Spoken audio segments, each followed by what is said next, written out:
Electronic notice of the February 24, 2022 Township Committee meeting has been provided in accordance with the Open Public Meetings Act and by posting the notice and agenda of the meeting on the bulletin board of the municipal building located at 1000 Route 10 in Whippany, and by posting notice on the Township's website, hanovertownship.com, by emailing the notice and agenda to the following newspapers: Morris County's Daily Record, the Star Ledger, the Hanover Eagle, and by filing the same with the Township Clerk.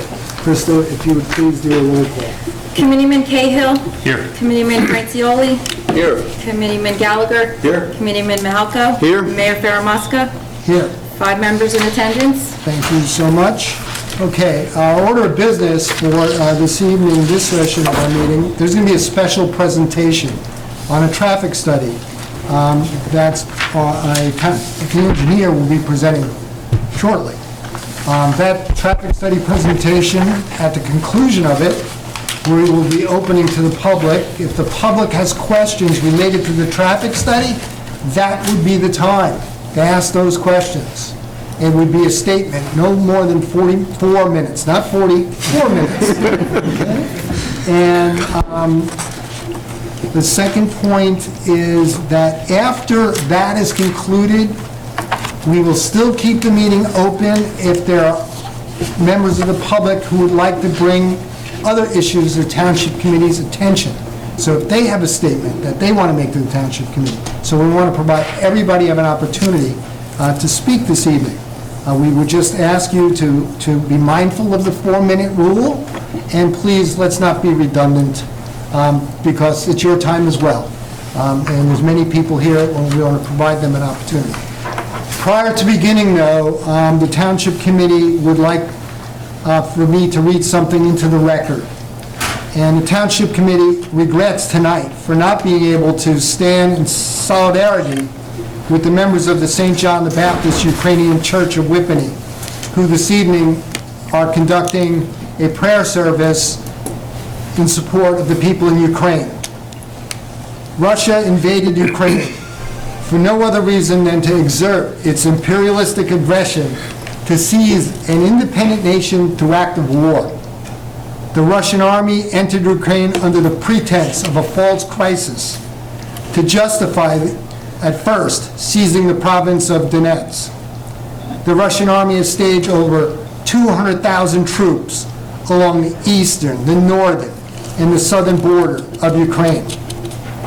Just a few months ago, many members of our town, the county, and state amassed on the grounds of St. John the Baptist Ukrainian Church for a large celebration. It was a festival of their 100th anniversary within our community and the 30th anniversary of Ukraine's republic's independence from the former domination of the Soviet Union. Additionally, it should be noted, at the time of the declaration in 1991, over 90% of Ukraine's people confirmed their desire to live in a sovereign, free state through a national referendum. Now at this time, we hope to God that the Russian leader, Putin, comes to his senses and halts this war against the people of Ukraine. In spirit, we gather with freedom-loving people throughout the world in support of the Ukrainian people at this time. May God bless the people of Ukraine at this most difficult time. Okay. All right, at this time, we're going to turn the meeting over to our township engineer, Mr. Maceda, who is going to introduce our traffic study. Okay, thank you, John. We have here with us Andy Ciaffola, who's a principal with Dynamic Traffic. His firm was engaged to evaluate the different options to address cut-through and access through the Forest Way neighborhood out to American Road. So I think at this point, not to belabor it, I'll have Andy just begin his presentation. Good evening, everybody. Thank you for the introduction. I am Andrew Ciaffola. I'm a principal with Dynamic Traffic. We're a traffic transportation engineering firm, and in short, this is the type of thing that we do. We study traffic patterns, and we look at solutions and evaluate them. So, as Mr. Macera said, we were brought on here to evaluate various options to not only look at the existing cut-through that's through your neighborhood, but also to evaluate the future residential project that's currently under construction, as I'm sure most of you are aware, at the end of the American Road and Forest Way. So I have a PowerPoint slide. I'm just going to direct everyone up to the screen because I will be speaking to what is up on the screen here as we go through a couple of PowerPoint slides. You know, at the end of it, I'd be happy to answer any questions or comments. I think you heard the mayor discuss that process. So, let's start. So again, why are we here? I think there's two real reasons. It's, you know, we have this residential project that everyone is aware. It's about 280 residential units that are currently under construction. And looking on screen, you can see them. You can see them in the upper left corner of there. That portion is the area that's under construction. The other issue is, you know, existing neighborhood concerns, cut-through traffic. You know, we know there was a community survey done back in 2019. Cut-through traffic was one of the items that was highlighted as being a concern, speeding among other issues. So really what we're looking at tonight is what do we do in the confines of that yellow circle, as you see up screen? What are some options to help limit the cut-through? We focused in on 4 alternatives here. Alternative A, which I'm going to cut to the chase and I'll show you. Alternative A, if the township committee and residents were decide that they do want to take action here, alternative A is what we would end up recommending. I'll go through why and the rationale as we go through this evening, but just so you know, if action is taken, that is what we'd end up recommending, which is an out only. Essentially what that would do is cut all traffic from traveling up the American Road and entering the Forest Way neighborhood. You would still be able to leave the neighborhood via Forest Way. Alternative B would be the opposite. You would allow traffic to come into the neighborhood, but traffic would not be able to exit the neighborhood. Alternative C would cut off all traffic altogether, essentially create a cul-de-sac. There would be no traffic moving in between. And alternative D is what you have today. There would be no change at all, so that we always look at the do nothing option when we look at various options. So just to highlight the community survey, our firm was not involved in this survey, but we were provided the results, and I think it's important just to highlight these results to everybody, so you know, so everyone understands how did your neighbors kind of respond to this survey as it came out, so everyone understands. So, you know, to summarize this, what I see here is about almost 80% of residents want something done, and the remainder want to leave it as is. That was my takeaway from the survey. There were some questions in there, you know, do you do alternative A, B, or C? Do you cut it off? Do you convert it to one way? But I think at that time, there wasn't a lot of information about the individual impacts of each of those options. So that's really what I'm here to do, is really to highlight and put some color to those options and really understand what the impacts of each are. So again, my big takeaway here is almost 80% wanted something done. The remainder wanted to do nothing. But I will say, in reading through the various comments on that survey, there was a decent amount of those respondents that were saying, let's take a wait and see response. So it wasn't a flat out do nothing, we want to keep access. It was a more of a let's wait to see if when that residential project gets occupied, let's see what happens and take action and then. So just to kind of quickly summarize that was the community survey. So alternative A, so like I said, if Township Committee and if the residents decide collectively that this is, if you do want to do something, this would be the alternative that we would recommend. This shows the configuration that would be constructed at the end of Forest Way and the American Road. And what I'm highlighting, I'm circling here, this is a sketch showing this red area and this area. This would actually be a cul-de-sac constructed within Morris Plains so that traffic that comes up the American Road would be able to turn around and exit.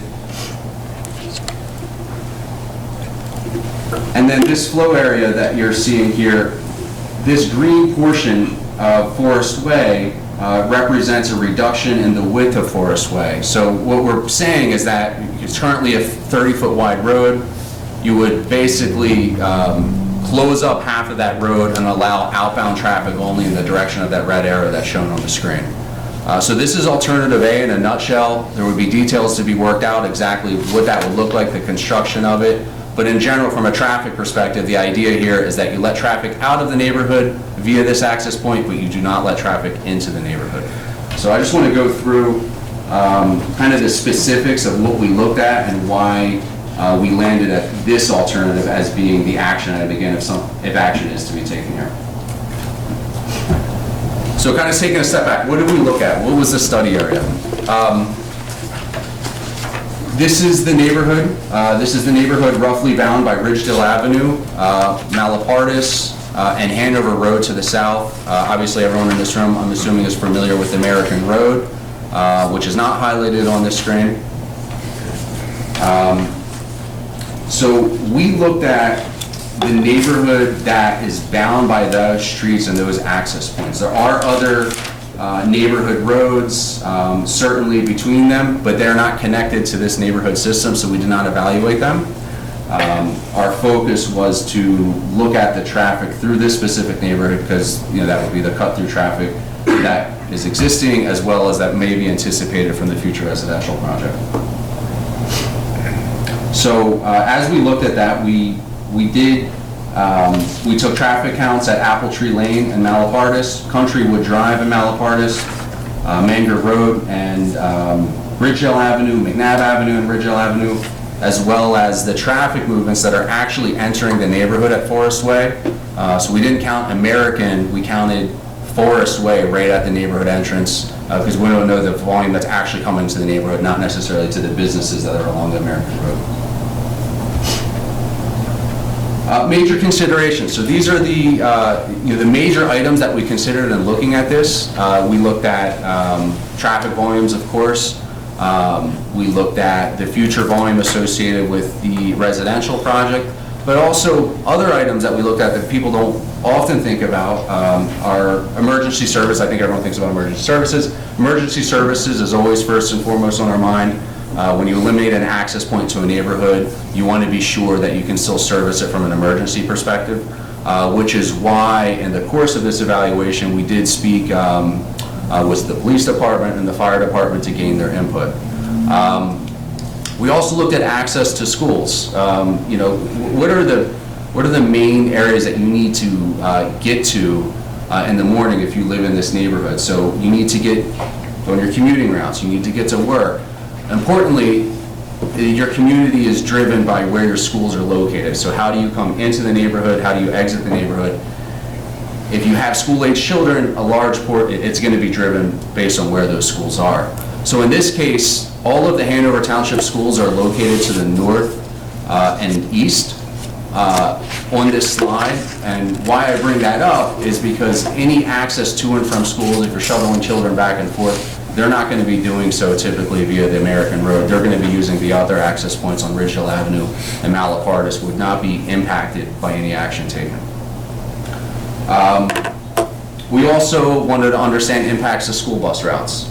That's something that can sometimes be overlooked here. And that really, when we kind of jump down to the end of this and we talk about, can you close off the road completely? The school bus routes becomes a really important consideration for being able to take that action, as well as emergency access. So we did speak with the school transportation coordinator to understand what the existing route is and how that could potentially be modified with some of these solutions. Again, other things that we looked at, new development traffic, how do we maximize the reduction of existing cut-through traffic? So by closing off one direction versus the other, is there more of a benefit for reducing cut-through traffic? We looked at the redistribution of neighborhood traffic. So if you eliminate an entrance point to the neighborhood, people still need to get home, so they're going to find another way to get there, so they're going to end up using other access points along Ridgedale or Malapartis.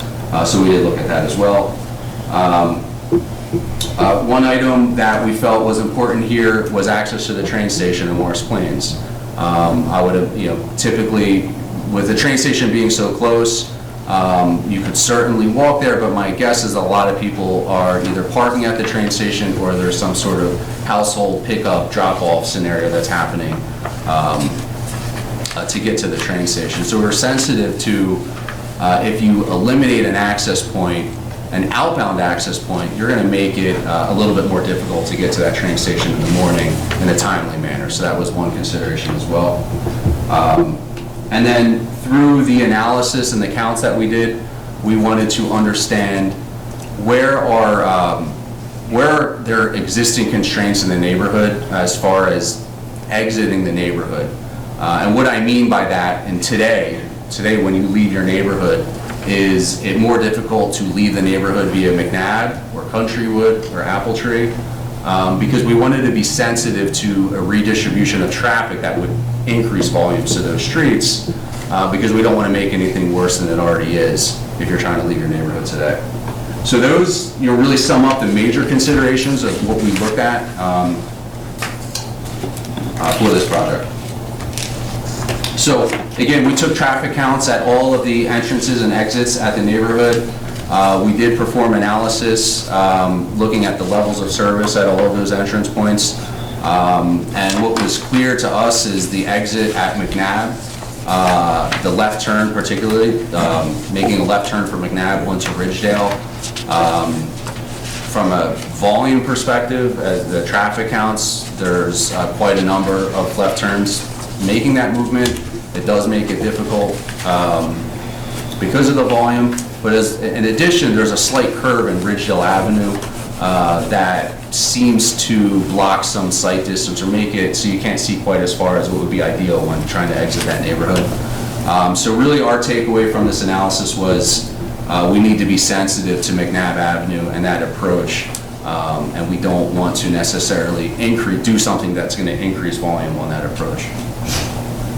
As far as all the other intersections, we did run analysis on all of them. We didn't notice any, from a capacity perspective and as far as getting out onto the main roads, we didn't highlight any major issues at those other intersections.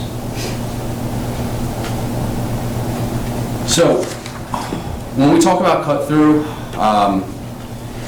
we looked at it from the existing first. So what are the existing cut-through patterns? And then we'll move on to the future residential. In order to do this, we drove your streets, drove in both directions. We drove the hills, went uphill, we went downhill. We drove from the American Road to Hanover to Horse Hill, kind of taking the right way, so to speak, without cutting through the neighborhood. And then we would do the same thing cutting through the neighborhood, trying to get a feel for how convenient is it, how much of a time savings is there in both directions, really trying to understand which direction is it more favorable to do that. And what we found, first, before we started looking at the numbers, what we felt in running this is that there's a clear benefit to leaving your office, or if you are soon to be living on the American Road, or if you're working on the American Road, when you come up to that stop sign at your driveway and you have to decide to make a right onto the American Road and go down to Hanover and do the right thing and use the streets to leave, or do you make a left and you travel up the American Road and use the cut through your neighborhood, it's a lot easier to make the decision to make the left when you're leaving. You're just starting your trip. You're not really traveling at full speed, and that's really what came out in the counts. What we noticed that there was a lot more cut-through traffic going from the south direction, meaning the American Road, up through your neighborhood and getting out to Ridgedale, Malapartis, and Speedwell Avenue, kind of cutting off that corridor. Another reason for that is as you travel in the south and north direction, if you were to take the correct way, so to speak, you're either going up Speedwell Avenue, which can be congested during peak periods. You have several traffic signals in there, and there's a downtown atmosphere. So you have congestion that you're encountering during peak hours. So there's another incentive to avoid that by cutting up through the neighborhood, through the American Road and the neighborhood streets. And going the other direction, if you were to come down American Road and use Hanover to Horse Hill to Ridgedale, all of those movements are left turn movements. So for someone who's deciding, is there a time savings for me? There is a time savings by going through your neighborhood. Again, if you're working at the American Road, there could be a time savings by cutting through the neighborhood. Now, in the reverse direction, conversely, what we found is that it's less ideal to cut through from the north to the south direction. Reason being, if you are coming down Ridgedale Avenue, all of those left turn movements that I just described, those are now right turn movements. They're rights on red.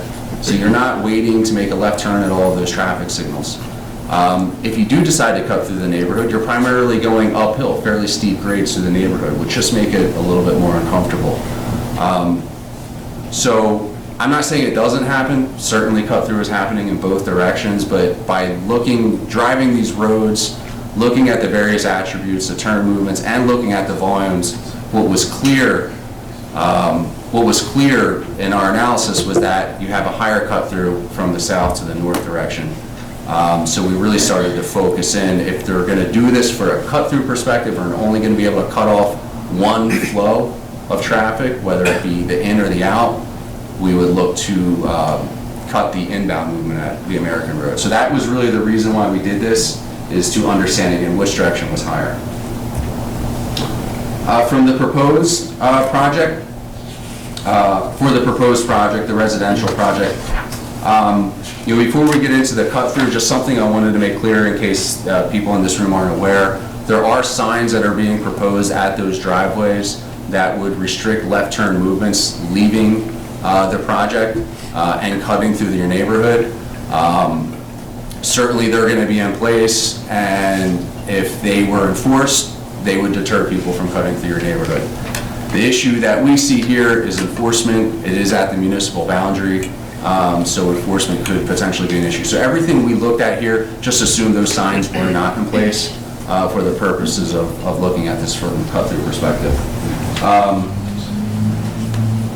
Again, because without doing anything here, there's nothing to physically prevent that from working. Physically prevent someone from coming through the neighborhood.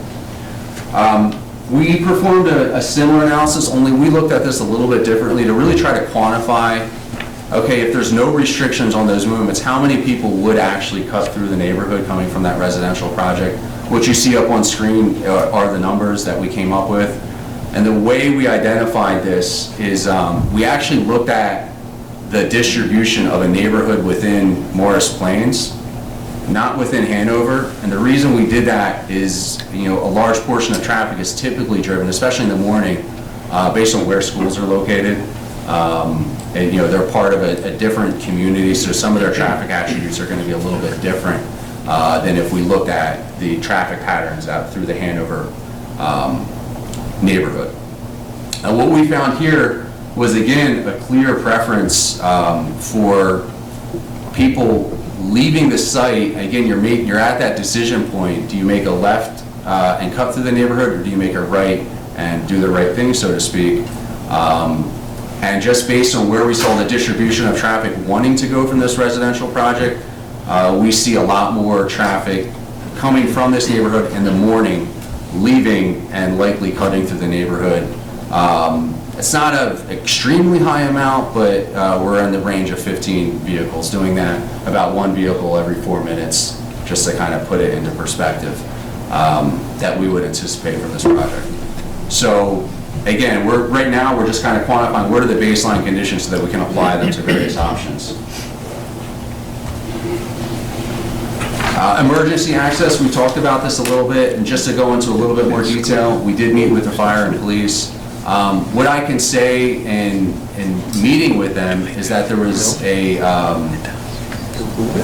a concern about having no access at all through there, through Forest Way. anything we do here is going to maintain emergency access through Forest Way. However, if you've cut off access completely, there would end up being some sort of gated access point, and in an emergency response situation where time is of the essence, you don't want to have to deal with a gate. So, my takeaway from the discussion with them was, if we're going to do something, if something is to be done here, there would be a concern with completely cutting off access there, again, just because of the emergency response need. As far as responding, just kind of outside the realm of the emergency access, you can see highlighted on screen here, the firehouse is located along Ridgedale Avenue.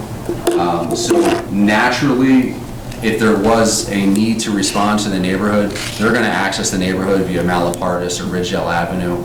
Typically, the only people that might use that backdoor access might be someone who is coming to support the fire, maybe their own personal vehicles from home, those sorts of things. But as far as the emergency vehicles, we would expect them to use Ridgedale Avenue, Malapartis. So anything we do here wouldn't impact those vehicles.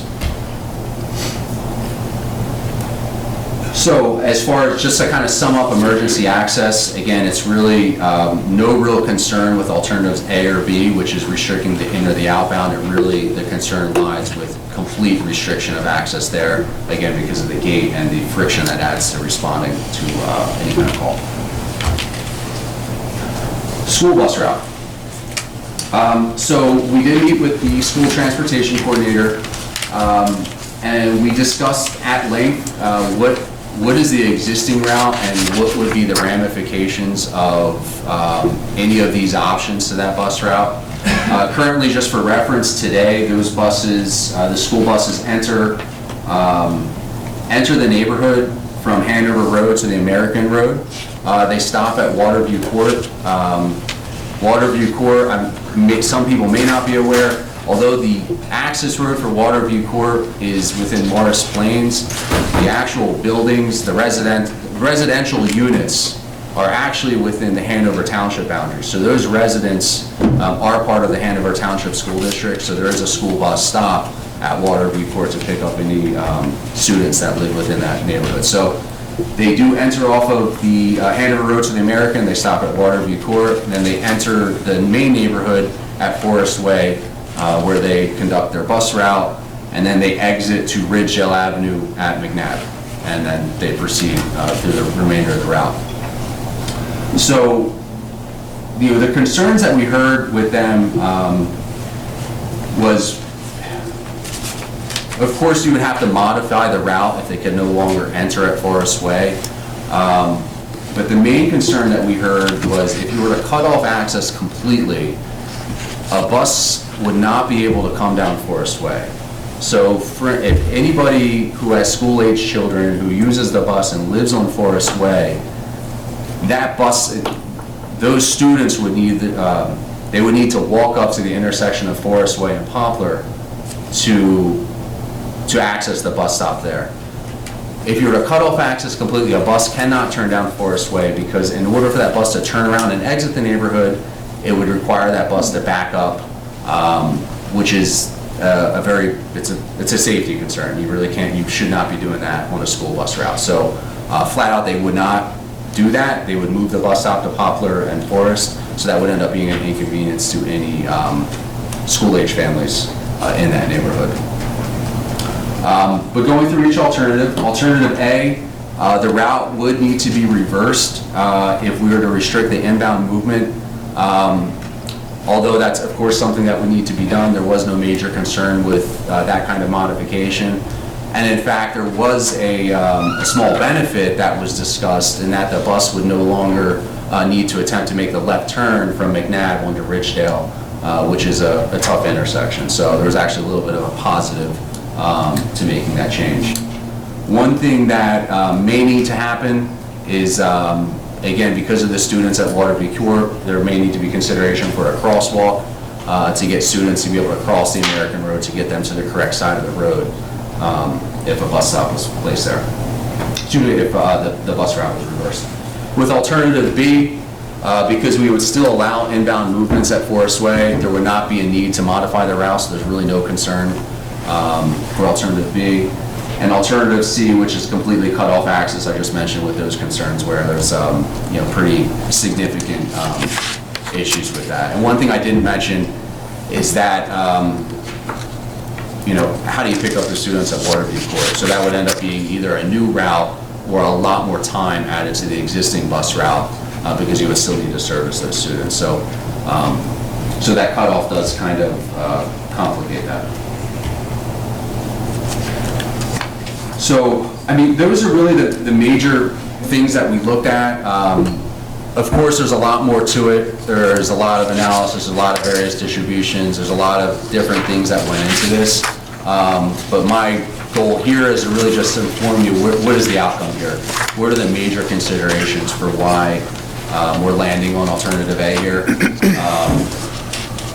So as we go through, I'm just going to summarize the positives and negatives associated with each of these, with each of these alternatives.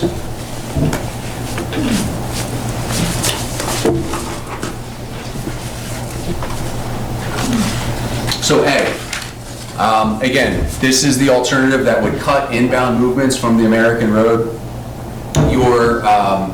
From a cut-through perspective, you're not going to eliminate all cut-through completely with this, but you are going to eliminate, you're maximizing the cut-through traffic that you can eliminate by selecting this option rather than the alternative, which would be restricting the other route. So this maximizes,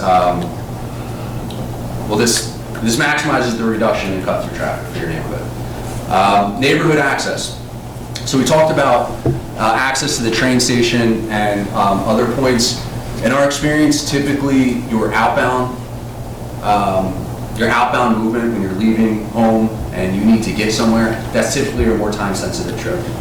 If you got to get to the train station, you're trying to catch a train, you're trying to pick up your child from school, or you're trying to get to work one time, those just typically tend to be more time-sensitive. So by maintaining the outbound movements at all existing access points, that eliminates any kind of concerns with time-sensitive trips. McNabb Avenue. This would end up reducing, if anything, trips on McNabb Avenue.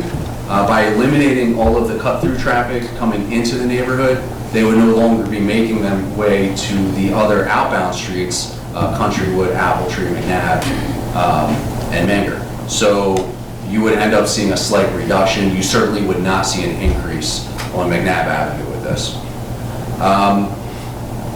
And then speed reduction. So this is kind of isn't something we measure directly, but just anecdotally, if you have cut-through traffic that is coming through your neighborhood, they don't live there, they're not seeing their neighbors, they really have no problem with speeding, right? And that's unfortunately the way it is. By eliminating the cut-through traffic coming in this direction, they would no longer be using the downhill exit points at all of your various exits. So not only you're eliminating that traffic, typically cut-through volume is going to have the higher propensity to speed through your neighborhood, so you're eliminating them from your downhill sections of your road. So that would be a benefit that we would see as well. The other thing that I did notice while I was out here is the American Road, 35 miles per hour posted, and frankly, people were going well above that on the American Road. So coming into the neighborhood, a lot of people would speed up on the American Road, and they would have to make the tight turn to come onto the Forest Way, but you can still do that at a fairly high rate of speed, and they tended to carry that high rate of speed on Forest Way as they enter the neighborhood simply because they're coming off of a higher speed road. So again, with this alternative, you would eliminate that ability because they would not be able to come into the neighborhood through America. Negatives, I list cut-through traffic here simply because there still would be some cut-through traffic that's coming from Ridgedale and Malapartis and coming through your neighborhood to the American Road. It's a public street, so people would still be able to do that with this alternative. Redistribution of traffic. So for your traffic that is currently rightfully using the American Road and Forest Way to come to their place of residence via the American Road, they're going to need to find a new avenue to do that. So we would expect that traffic is going to end up redistributing to coming in via the other access points along Ridgedale or Malapartis. There isn't, what I was actually a little bit surprised when we took our counts, there is not a very high amount of traffic that's actually coming into the neighborhood at the American Road. There's only that order of magnitude of 20 to 25, so again, this isn't a very large quantity of trips, but it is a negative associated with this, again, because they would be redistributed to those other points. School bus routes, I don't really think this is a negative because we did speak with the coordinator. This is something that can be done. It doesn't place a major hurdle. The only issue is that we would need to look into a crosswalk again for Waterview Court, and that would just need to be something that's coordinated, but it's not something that can't be overcome. And once it's done, I don't really see that as a long-term negative. That's just something that gets done.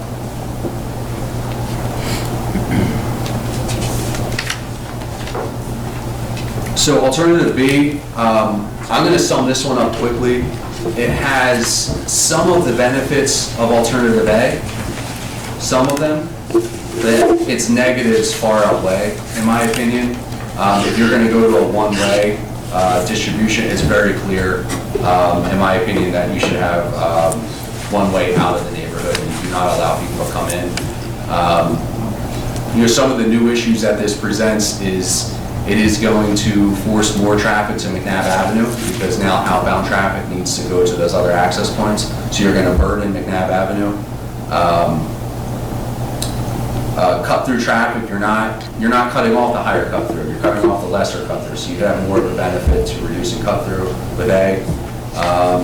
And you end up creating a dead end for Forest Way. So in the near term, if you were to do this, you're going to end up with people who are coming down because they're used to cutting through, and they're going to end up getting locked into the neighborhood at Forest Way.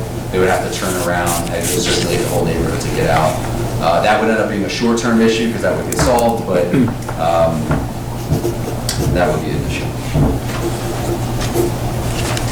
So alternative C, no access. I very clearly, from a cut-through perspective, that's the best. That's a gold standard, right? You don't have any cut-through coming through your neighborhood.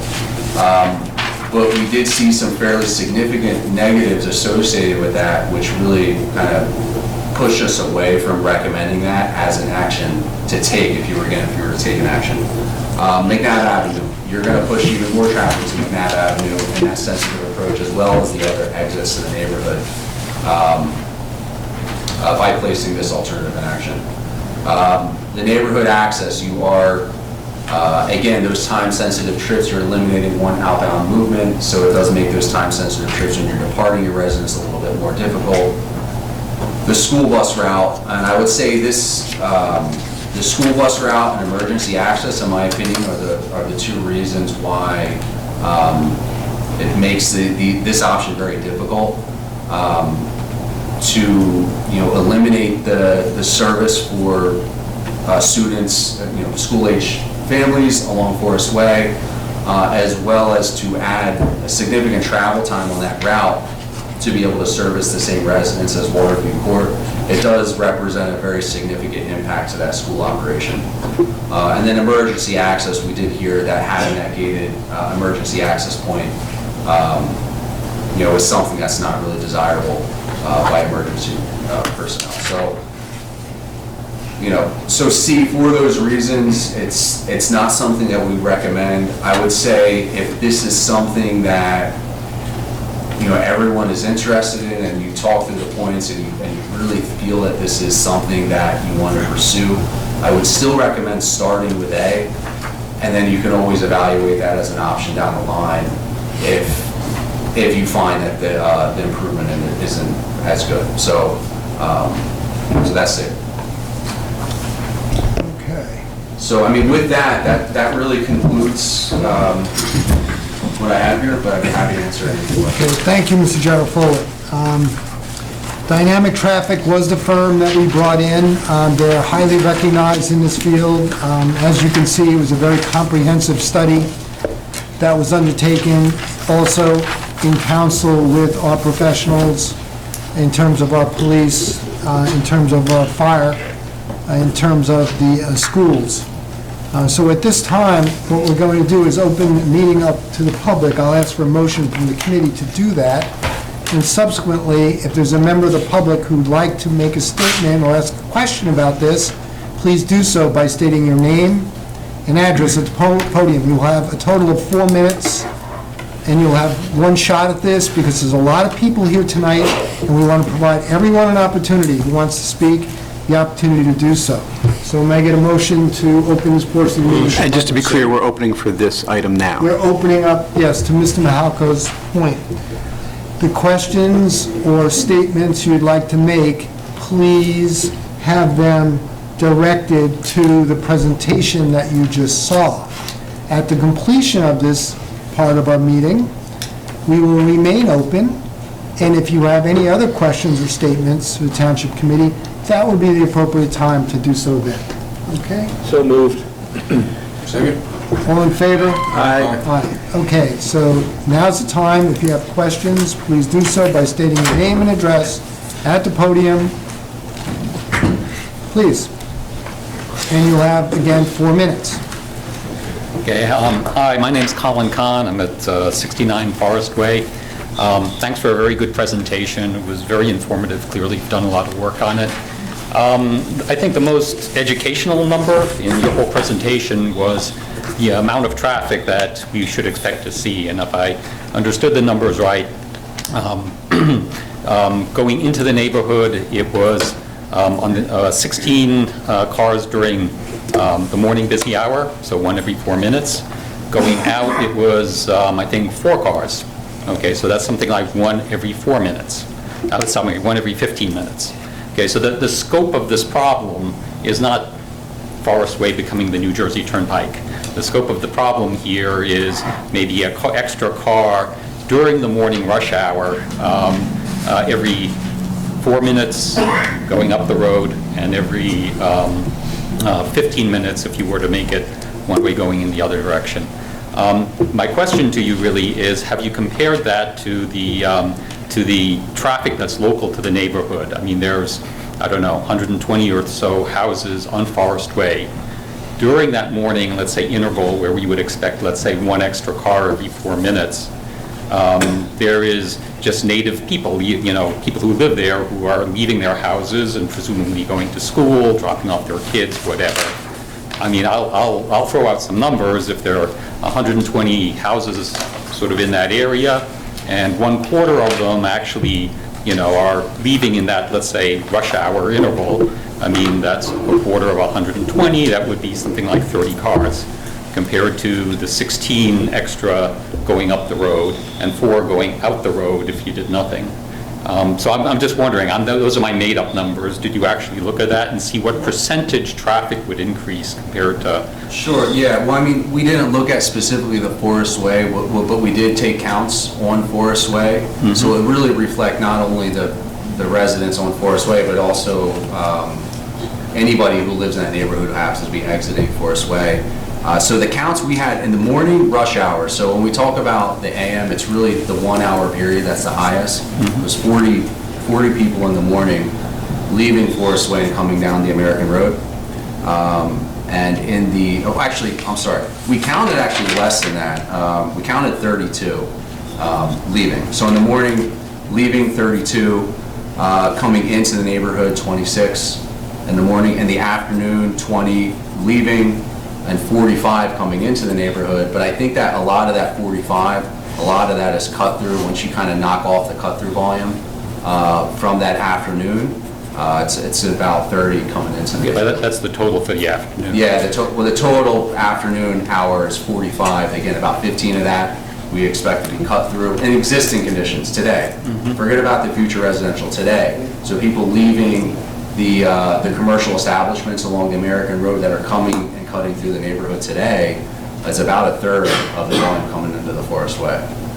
And then we talk the 16 vehicles I showed you on the slide. That's future anticipated cut through associated with that residential project. when it actually becomes Yeah. occupied. Well, I think the big concern here is... I'm sorry, what just a that- time advisory, you got about 40 seconds. Go ahead. 40 seconds, okay. I think the concern is what the additional traffic is going to be due to that complex. I think we understand what it is currently there. Sure. You know, my comment to the committee is, I'm sort of on the side of, there may be a problem here. I don't know if there really is or not. And solving the problem certainly inconveniences residents being able to go in both directions out of that intersection. I would encourage you to sort of wait and see, to see if there really is a problem, and that will help unify our community, because I, for example, would be on the side of, let's maybe make it one way out Thank if you. there really was a problem. Thank you so much for coming out tonight, and expressing your perspective. Are there any other individuals? Yes.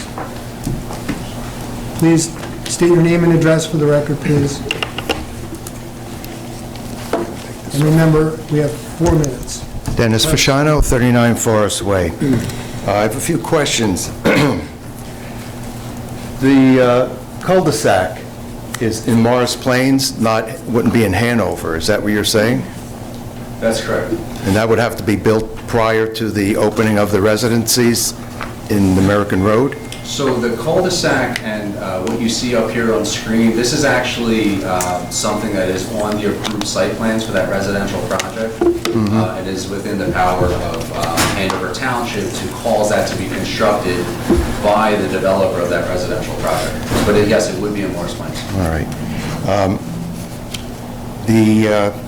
What happens, let's say you have one-way, one in or out, what happens to the lanes on Hanover Avenue, on Forest Way? Are we going to have 2 lanes going out, 1 lane going out, or 2 lanes coming in, which way you're looking at it, in or out? You would have 1 lane, coming out. So in this area, if you can kind of slightly see this green area, in this area, you would actually reduce the width of that road to be 15 feet wide to allow only 1 lane coming out on the right side of the road, so it's a natural driving direction. So that would actually get reduced to allow 1 lane coming out. It would only be a one-way section, not for the full length of Forest Way. It would really only be what you see in this slide currently up on screen. So it would remain 2-way all the way up to approximately the municipal boundary.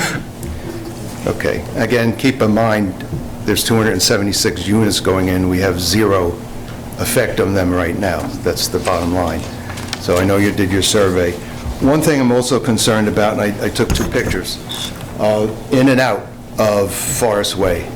I'm concerned, and it wasn't addressed, there are, from that picture, you see 2 driveways. I'm concerned about the visibility, and you could see it on here, there's very bad visibility. Cars are coming down American Road, there's a turnoff with 2 arrows going in here, and it splits to 2 lanes, and people coming around here, as you stated, would be coming very fast down Forest Way, down American Road. However, they do come down fast Forest Way because that is a downhill road, as you can remember that you've rode on it. So I don't know if there's any consideration, and if the alternative I'm throwing out is the D, as this gentleman said, to see what happens. If you had a stop sign and some speed bumps before you got to Forest Way, as well as the reverse stop signs and speed bumps, I think you need to have to do that unless there's some sort of way you can make it more visible to the traffic coming into Forest Way. And obviously, the people coming out of Forest Way would be able to have better visibility. There's really lack of visibility there, and I could, I'm sure you've got pictures of all this, but I could leave these with you to look at.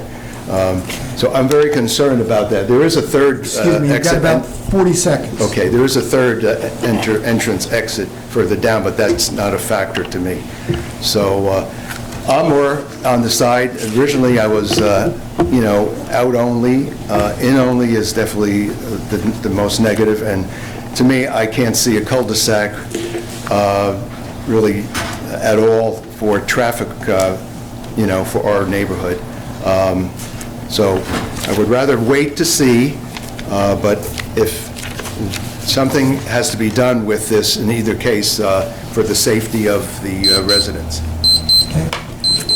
Thank you. Any other member, resident, want to address the Township Committee at this time or ask questions of Mr. Jafola, please do so related to the traffic study. How you doing? Dan Shannon, 12 Hickory Place. Thank you for presenting this study. The methodology and the data is pretty interesting. One of your first slides was the community survey data, the pie chart. When was that data taken? It's 2019 in the spring. Right, so I think very different than February 2022. So I think we need to use that data and take it with a grain of salt. Also, the sample data differs from your study data. It's a much smaller subset was used in the community survey than this. So I think it's not an apples to apples comparison. So that needs to be reflected as well. But you mentioned, I think the exit constraint was McNabb, specifically the left turn to Ridgedale. Yeah. And your data suggests that if it's everyone from McNabb, or everyone from the Forest Ave, if they all have to exit out of McNabb, that's not going to make that constraint worse. I'm not sure I understand that question. Yeah, I guess I'd want to look at the data, but I don't see how that constraint doesn't get worse. But one of the terms you used was cut through. I'd like to answer that question because in this scenario here, anyone who's cutting through the neighborhood today, so anyone who's leaving the commercial establishments along American Road, if they are cutting through, they're exiting your neighborhood somewhere. Manger, McNabb, Appleton, one of those four. I apologize. I don't mean to cut you off. I only got 4 minutes. So I guess my other point is you use the term cut-through reduction. Yeah. And it's a question of reduction from what? And I guess I would argue, to the other gentleman, do we really have a problem? Because it's a low volume. An additional car every 4 minutes or 15 minutes. But I would say if you go back 3 or 4 years when there was commercial buildings where the residential properties are being built, there was a couple of hundred parking spots there at least, and the traffic was probably compressed between 8 a.m. and 6 p.m. I would say when they left those commercial buildings, they had that same decision to make, left or right. And just as you said, it was easier to go left. So I would question whether, if you say the cut-through reduction, if the baseline is, say, 2018 to, say, 2022 or 2023, I'm not sure it's any different. So I'm not sure there's a problem to solve here. So thank you. I'm sorry to cut you off. Just wanted to make the time. I think we have to look at what the baseline we're looking to reduce it from, and is there really a problem to solve? Thank you. Thank you. Any other member of the public would like to address Township Committee on this issue or ask questions of Mr. Giraffola? Hi, I'm Charlene Thomas, 88 Forest Way. I have more of a comment, not really a question, and because I'm a teacher, this really stuck with me, resonated with me, but if we were to close it off and the new drop-off for buses was on the corner of Forest and Poplar, that would be a real concern because those of us who are bus eligible now, based on what the board policy is, access that. My children have always used the bus, and if now their pickup spot was on Poplar, I'd be concerned for the safety issue because now you have a lot more children at that bus stop. You're going to have to have a parent or somebody supervising.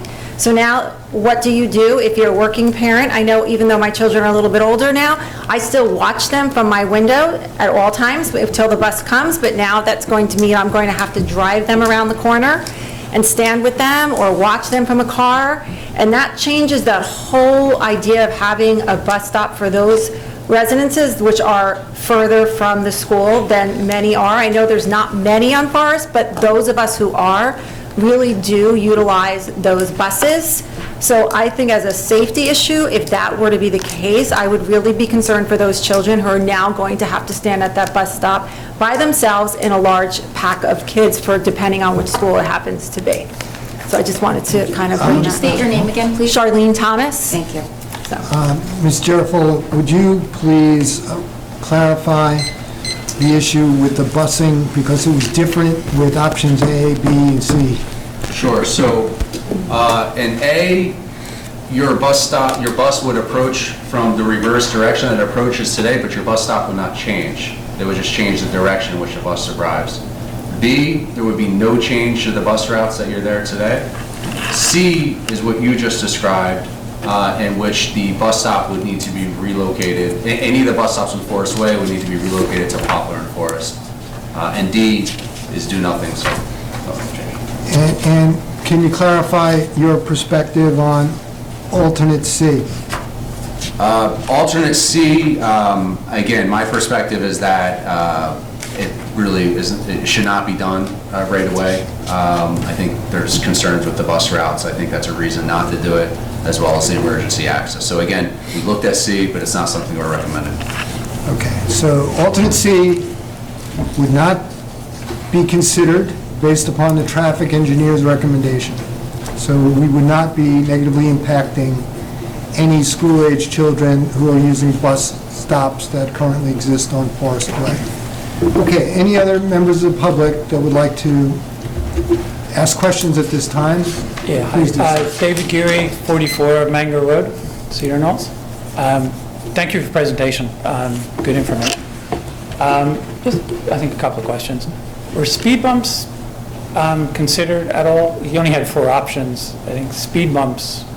Well, speed bumps is more of an issue to solve a speeding concern, and that wasn't really the immediate scope of this project. This was really more about evaluating an option that the township has on the table, which is to cause this cul-de-sac to be constructed with a residential project. So we're really focused on is that option worth taking? Is that an option that the township could execute, because they can do it right now through the developer paying for it? So we didn't really look at speeding concern, because that's not something that is, you kind of have a trigger on for it at this point. You know, the reason I ask is because if one thing you were measuring was, is there a time saving, is there an advantage to going one way over the other? If you put speed bumps in, that will slow you down, that will change the analysis whether you take a certain cut-through route or not. And also, when I was here before, you weren't here for this, but a lot of residents were worried about speeding in the neighborhood. So if you had speed bumps, that it could change your calculus on whether I'm taking a cut-through, and it would also change how people would drive fast through the neighborhood. So I think it would actually solve both problems at the same time. The other seems to be, look, I'm for a wait and see. I think we may not have a problem to solve. We could address it by speed bumps. There's also signage that isn't enforced. It could be enforced either through extra police presence initially, or on an ongoing basis, or on a random basis. And also, I don't know if you can use, I don't know what the restrictions are on potentially using cameras. There's a sign that says, I think it's there today, that says no cut-through traffic. You could put cameras in. You could put license plate readers. There may be some legalities on that. But there's other things we could do besides construction. I think we should just wait and see what happens, because it's going to send traffic to other streets. There's going to be unintended consequences that people didn't think about. I think we should wait for the results and see what consequences there are before actually changing anything. So thank you for your time. Thank you for putting materials together. It was very informative. Okay, thank you. Please state your name and address, and remember you have 4 minutes. Janice Allen, 53 Forest Way. Thank you for your presentation. I didn't see all of it, but what I saw was very informative. I'm one of the 58% of the residents that wanted to see the road closed, and I still would have preferred that. But you made a very good point on going out and not in. And although I would still like to see it closed, I think I could live with that. That's a compromise. I think that we should try and compromise. A couple of points I want to make. Speed bumps, I think, are horrible. I'd like to find out what somebody with realtors think of that. I know personally I would never buy a house that had speed bumps on the road, because I would think that they must have a problem with speeding. Why would I want to raise my kids on a street where they have a problem with speeding? I mean, so I just want to go on the record and say, if you decide to put speed bumps, please don't put it in front of my house. Maybe the residents that would like it would volunteer to have it out in front of their house. So I don't want it in front of my house, so I vehemently oppose that. As far as taking a wait-and-see attitude, I don't think that's an option at all. I think that the township needs to do something. I have talked to people down at this community, and they are telling me that they're telling their residents that they can go out this way. You know, I looked at these not as, you know, to purchase it, just for information. So I do think there is going to be more traffic on that road than they realize. Also, Hanover Avenue, did you take into consideration the construction that's going on Hanover Avenue, all those developments across from Lowe's? You know, I don't know if that's going to impact it, but, you know, a couple of points I wanted to make were, you know, the ones that I've already made, and the fact that I think I could live with, and I think that most of the 58% that of the people would prefer to have it closed, but I think, you know, I don't think leaving it open is an option. I think that's a silly thing to do, just wait and see. And now the residents at the end of the road have already purchased these condos or townhouses, and they're going to say, I bought that with the intent of maybe being able to go out that way, and now they're not. So I don't know what legal issues that could present, but those are my comments. Thank you. Good evening. Good evening. Bruce Levy, 9 Forest Way. I'll echo what everyone else has said, a very thorough presentation. It was very informative. I was a proud member of the 58%, but you've now persuaded me to be a proud member of option A. A couple of questions about that, and I would also echo the sentiment of doing nothing, kicking the can down the road, I submit, human nature being what it is just going to make it harder to make a decision if action is necessary. For all the reasons that were stated, people buying those homes will develop an expectation that they can make that left turn, and it's just going to make it harder to do something down the road. Questions I have are, those units have not all been sold, so we don't know how those people will behave. Did you factor into your study how those people will get home if they're exiting off Route 24 or Route 287? Will they be cutting through the neighborhood? Curious. The way we looked at that is we were able to identify for a residential neighborhood in Morris Plains, a larger area, and we looked at where's the distribution of their workplaces. And we kind of assumed that the distribution of these workplaces would generally follow that pattern. So we basically were able to route trips with that understanding. And we did that for the morning rush hour and for the afternoon rush hour, because there are different distributions that you have. So not directly, you know, we didn't directly say for Route 24 you're going to go this way, but really it was more of a area-wide analysis to identify which road they would come in. So generally speaking, if they're coming, working to the east, then there would have been a higher likelihood that they would cut through the neighborhood. Again, obviously, if they're to the west, there's limited opportunity for that. And one question about your methodology in terms of the people who are moving into that development. Curious how you figured out the number of cars that would be involved, and if there's a margin of error in your methodology? Sure. I mean, traffic, obviously I'm not a future teller. All I can do is project based on the best available information. And the way we identify this is through the Trip Generation Manual, which is a publication by the Institute of Transportation Engineers. Traffic engineers across the country use it. It's a summary of individual studies of actual real lives working neighborhoods, and they go and count those neighborhoods, they summarize that, and they do that for hundreds of neighborhoods throughout the country, and that gets summarized into average rates. So the rates that are reported, they are in fact average rates. Some are higher, some are lower, that's not absolute. But residential neighborhoods are one of the higher. It's studied quite a bit in this manual because it's a fairly common land use. So there's a fairly high level of confidence in that. Thank you. Thank you. Any other member of the public would like to address the Township Committee on this issue, please do so by stating your name and address, please. Okay. Rosemary Randolph, 8 Evergreen Lane, which is one of the cul-de-sacs off of Forest Way. Again, thank you for your presentation. It was very informative. I'm of the opinion that we should do nothing. I don't think that it's a serious problem at the present time. Yes, there are some cut-through traffic, but even your numbers did not really show that it was, a total disaster or anything. And I think that after living there for almost 33 years now, being able to exit, come and go in the ways that I'm used to going, I think I speak for a lot of people I know on my street that would not want their access to be restricted in other ways. And I also think that we don't know what's going to happen down there. People were panicking when Lowe's went in. Everybody said, oh my God, it's going to be horrible. We'll never be able to get through the road. And the same thing happened when they built ShopRite. And I don't really think that the traffic has increased all that much. And the other thing that maybe should be considered is that you really don't know the traffic patterns or what the people who are going into this project down at the American Road. Part of it is a 55 and over community, so you have to assume that a lot of those people could be retired or close to the retirement age, so they're not going to be running to work or having to travel through our neighborhood to get to 287 or wherever they happen to go. They might be retired. So we don't really know.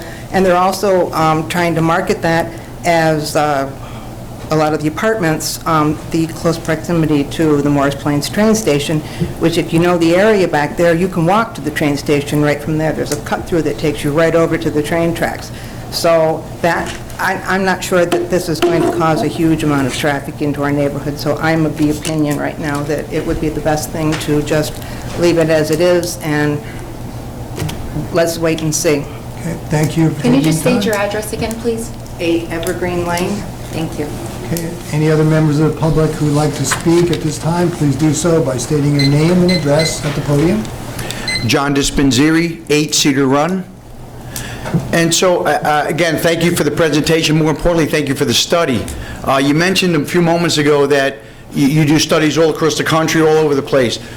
Some of the numbers I heard, correct me if I'm wrong, we're currently existing about 40 cars going outbound to that intersection in the morning, and about another 25 inbound coming into that section in the morning, including local residents as well as whatever would be perceived as cut-through.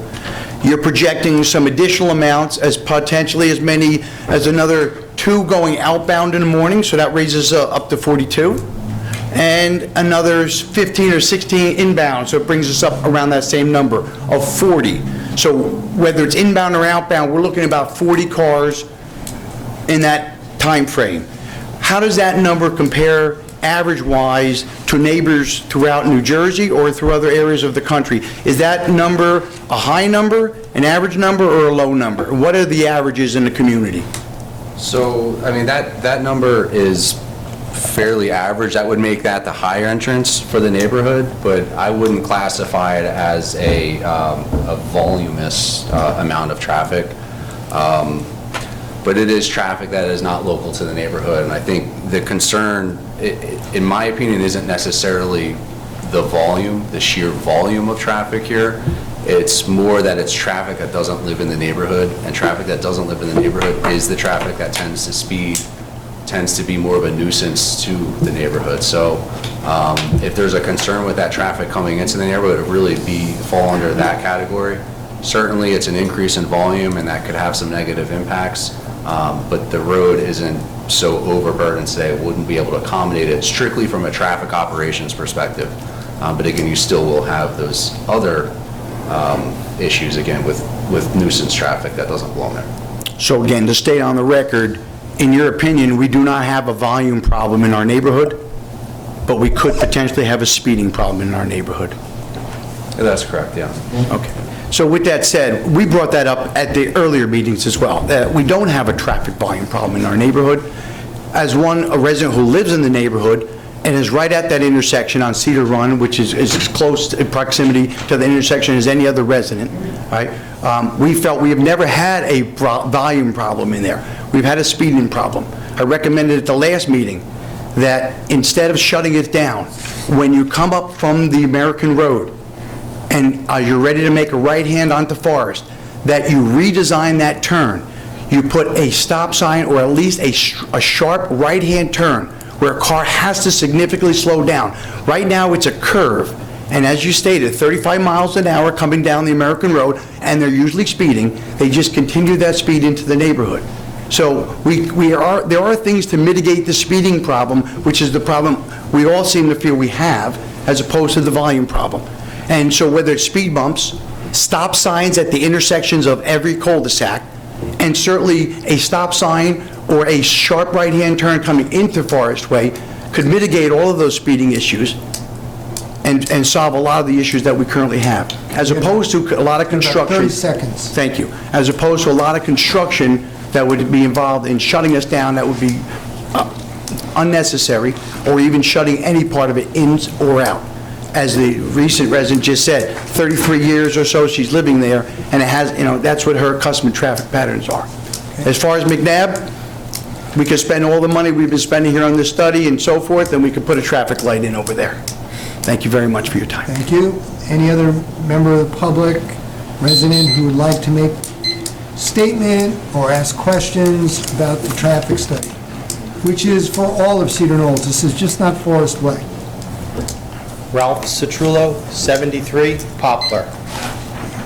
I wanted to ask, and I hope I didn't miss this because I was a little bit late, when was the traffic study performed? October of last year is when we did our counts. So what is that, 2020? 2021. 2021. So the data you had was great. The study I thought was very thorough. Thank you, and thank you for the town for conducting it. I appreciate it. How does the fact that we're in COVID times and probably 50 to 80% of the people in the neighborhood, if they are working and not retired, they're working from home, how does this data that you just came up with, which is great, but how does it get skewed when we all have to go back to work? So what we did, number one, what we have found, because we've been studying this, I mean, as you can imagine, this is a period of time when us traffic engineers are going to be talking about the pandemic and what to do from traffic. Traffic engineers are going to be studying this for the next 5 years. So we're very much in tune with the pandemic and the effect on traffic. We increased all the volumes that we looked at here by 25% when we looked at capacity analysis across the board. We also looked at something called connected vehicle data, where we actually looked at the volumes in the neighborhood before the pandemic. It's a trend that we can look at to really understand what has happened to those volumes. And what we found, not only through looking at it for this project, but just across the state, is when school got back to normal, the volume started to kind of come back to normal. Certainly they're not where they were pre-pandemic, but there's an expectation, and we're already starting to see it, that there's going to be a new normal coming out of this pandemic. Hybrid work models, work from home on certain days, that's a portion of that is here to stay. We're in a pandemic. All I can do is take the counts now, but we did our best to adjust it. We feel very comfortable with the volumes that we have here. Certainly, they could increase slightly, but I don't see them increasing so much that it's really going to change any of the conclusions of this. And one thing I will say is that when we talked about the volumes for this new residential, that is not impacted at all. Those numbers are not impacted at all by the pandemic. Again, because those are all numbers that come from rates that were derived before the pandemic. Okay, I mean, thank you for that. Just voice my opinion, I'm for alternative A. I walk in the morning between 8 and 9. Generally, I see the traffic patterns. I've been living there for 20 years. They've changed drastically because of the office buildings in the back on American Way being eliminated. I anticipate when those homes are filled that we're going to get those traffic patterns back. At the same time, the traffic on Speedwell Avenue in the morning, I walk all the way out to where Acme used to be, down to the train station, and through the park on Malapartis to get back to my neighborhood. That traffic on Speedwell backs up from the train station all the way back to probably funeral home there, and some days it's worse, okay? Those are 4 or 5 light weights. You come down to Malapartis and Littleton Road, those are also sometimes 2 light weights for people. That's just going to get worse with the amount of building that they're doing. And I think you need to rethink the numbers in terms of how many people will be cutting through. It's hard to predict, I get it, we don't have a crystal ball, but if you look at what's going on around us, it can only get worse, can't really get better. So, thank you very much. Thank you. Appreciate it. Okay, any other members of the community would like to please do so? stating your name and address.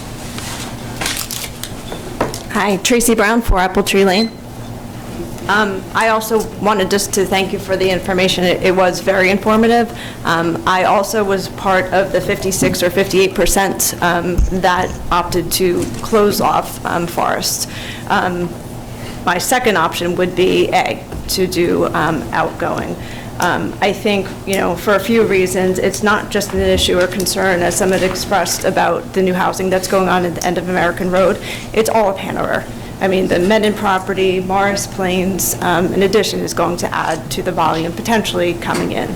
I guess what I would say, if we do go with option A and make it outgoing, is that we need to be still mindful of the traffic that's coming into the neighborhoods. So again, selfishly, I'm at the lower half of Apple Tree.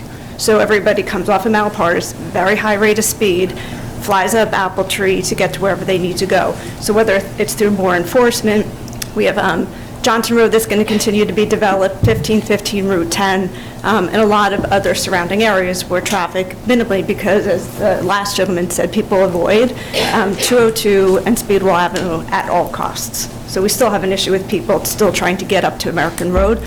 So enforcement would be welcomed. And speeding is an issue also. Separate question, I'm not sure if I heard correctly. Waterview pays taxes to Morris Plains? Did I hear that correctly? No. No. They're Hanover Township, but I thought I heard that they actually pay taxes to Morris Plains. I may have misheard. No, the issue is that the site where all of the density is being built, that's in Morris Plains. And Morris Plains, as part of their site plan approval, has put into the requirement that if our municipality wants a cul-de-sac put in, they will do that. They will do that. They want something that would be tasteful.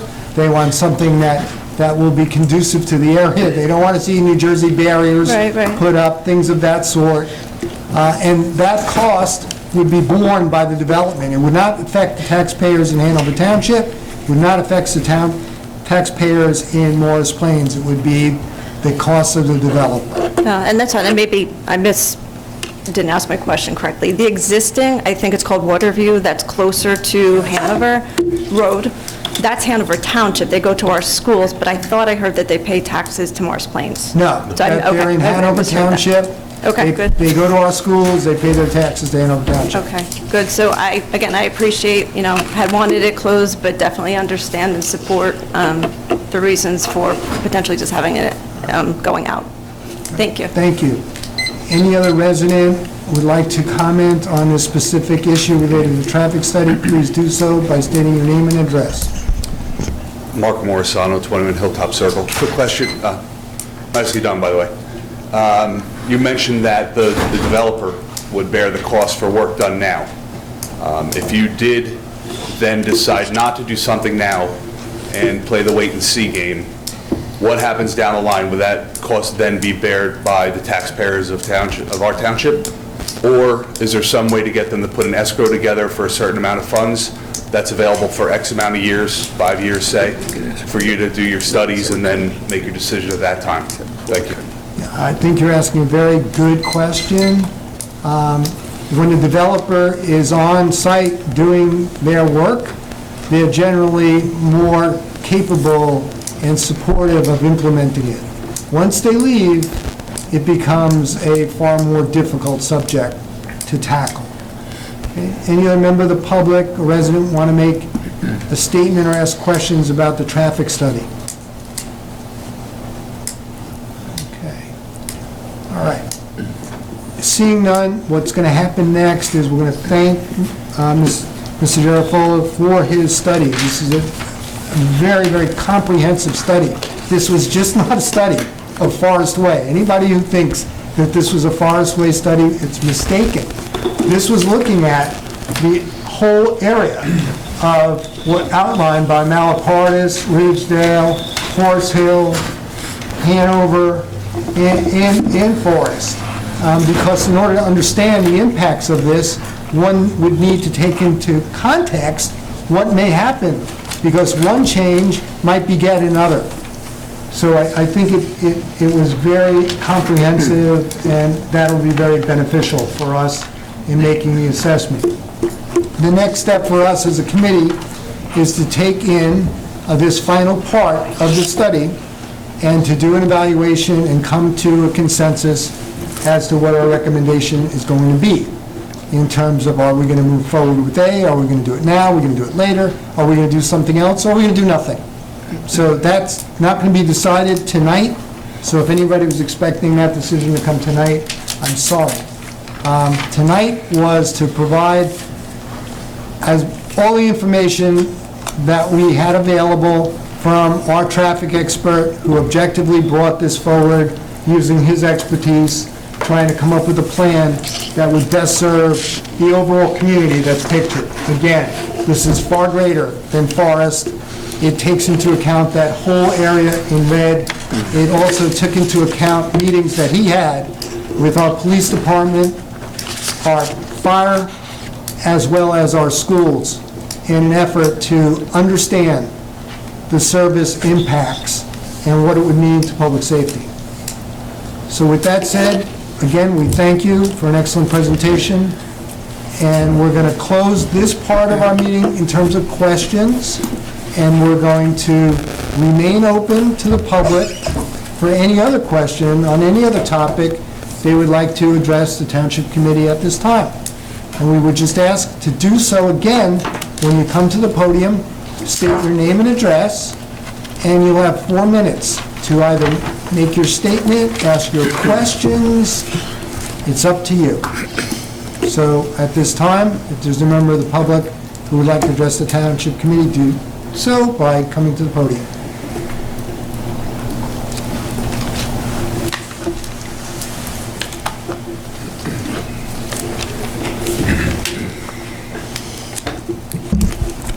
Good evening, Mr. Mayor and Hanover Township Committee. Fern Walken, 16 Gristmill Road in Cedar Knolls.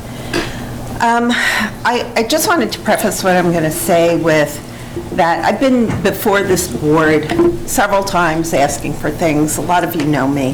And I've always found this committee, I should say, to be very open, very deliberative, and very responsive. So with that, I know that all of you received an email from me, and I just wanted to read it out loud today, or at least some of it. I wanted to talk to you about the statement the Township Committee put out on the Hanover Township website. First, I wanted to kind of translate what I read when I read the statement.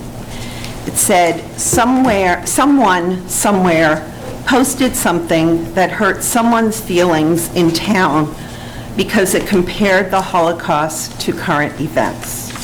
We don't condone that. And then a quote from the Holocaust Museum and a further statement saying, don't use the Holocaust in political discourse. So that's how I read it. I know that's not the words you put out there, but that's how I read it. The fact is that you misrepresented the quote from the Holocaust Museum. It said, the Holocaust shouldn't be exploited for opportunistic purposes. So we do talk about the Holocaust to learn from it when it fits a situation. And this post did not fit the situation. But by purposely omitting any facts or mentioning any details about Mr. Morisano's posting. Ms. Walken? Yes. Excuse me, this is your 4 minutes, and I'm not going to cut you short of your 4 minutes. I'll hear you. But I would please respectfully ask that we do not address names of individuals in your communication, in fairness to... Okay, well, that's kind of my point, but okay. Thank you. Okay. By not mentioning any, and I had no problem with the fact that you didn't mention a name. What I had a problem with was that you mentioned basically nothing. You did not mention that it was a Board of Ed member that did this, okay? And by doing that, you are appeasing him, and you're appeasing the people who appeared on his behalf calling teachers in town Nazis and turning everything around to say that it was anti-Semitic on the part of the people who were insulted and offended by the post. So this is what we've come to understand as gaslighting. You didn't hear what you heard or see what you saw. It's the opposite. All of the people that spoke to the posting being offensive were from town, whether teachers, parents, or residents. Almost all of the people who defended the gentleman's post were from out of town, with residents who brought them in, who were jeering and yelling from the sidelines. So here we go again. The statement... Please, let's be respectful of each other. We all are entitled to our opinions, okay? When you come to the podium, we want to hear what the member of the public has to say. And so please just be mindful of that. If you come to the podium, we want to hear what you have to say too. But if you're speaking while that individual is speaking, it's not being respectful. So just please, common courtesy. We all live here. Thank you, Mr. Mayor. The statement that you put out, while I understand what you were trying to do, was wholly inadequate to address the situation. The Board of Education spoke plainly and completely about the type of language and postings being unacceptable from a board member, and I commend them on that. And I think the Township Committee should amend its statement. Quoting from a Holocaust Museum website is unacceptable if you do not relate it to what happened here. So you have the opportunity to right a wrong, and I hope that you will consider doing so. Thank you for the opportunity. Thank you for taking the time to address the Township Committee. If there's any other member of the public who'd like to address the Township Committee on any subject, now would be the time. Please do so by coming up to the podium, stating your name and address, and remember you have 4 minutes. Mark, I'm Morisano, a name you've heard already, 21 Hilltop Circle. First, I'd like to say that there's quite a bit of misinformation in what was just stated. Quite a few of the people who spoke were from our town. Quite a few people who reached out to me were from the town. The reason people from out of town came, it'll be in my statement, is that someone decided to go to the media and make this something larger than it ever should have been. But I will move on. I'm here to speak as a private citizen, a privilege all citizens who are also elected officials have in America, as you well know. I'm here today to address something that frankly was created as a coordinated and directed attack against me for a post regarding government overreach. It's clear this cancel culture hit job is a reaction to my politics and not a single post on Facebook. I'm not here to speculate why I am being singled out, but that is exactly what has occurred. My posts typically get around 15 to 20 views, and they are put out for friends to have something to think about and to spark discussion. A group of people decided to target me, scour my posts, find something that they decided they could use as offensive against me. What then happened is an anonymous person reached out to media outlets and brought unnecessary attention to our township. Attention that was brought to our township by them, not me. Anyone who has any issues with me can speak to me in person at any time, which several people did, and I appreciate the people who called me. I am always available, and I do not hide, and I never have hid. People also know that I have been very involved in the township with coaching, with pro bono work, with helping in the schools, with standing with our teachers on many things, which people forget, but they want to go with this. Instead, there are many who decided to be offended by my post, then determined it was their right to publicly castigate me and attempt to defame my name, which also affects my family and my children. I hope everybody understands that, and you'll see what I'm getting to shortly. This brings me to why I'm here. There was a statement put out by Hanover Township Committee regarding this post. This was unnecessary for several reasons. First, by doing so, you have brought more attention to our town, something several people pointed out as my fault, despite the fact that, again, someone else decided to do just that by calling the media. Second, this is a BOE matter, not a committee matter. In the past, the committee did not get involved in BOE matters and vice versa. Third, I do not believe this statement was approved, but your statement was approved by the entire committee, but instead by one or two with an agenda. Is this the case? I believe you know it is, and therefore you should retract the statement as that of Hanover Township and label it as what it is, a personal opinion. A personal opinion you have every right to have. a freedom of speech we are all allowed in this country, a freedom that people feel is okay now to take away from me, despite the statement not being anti-Semitic, not being unethical.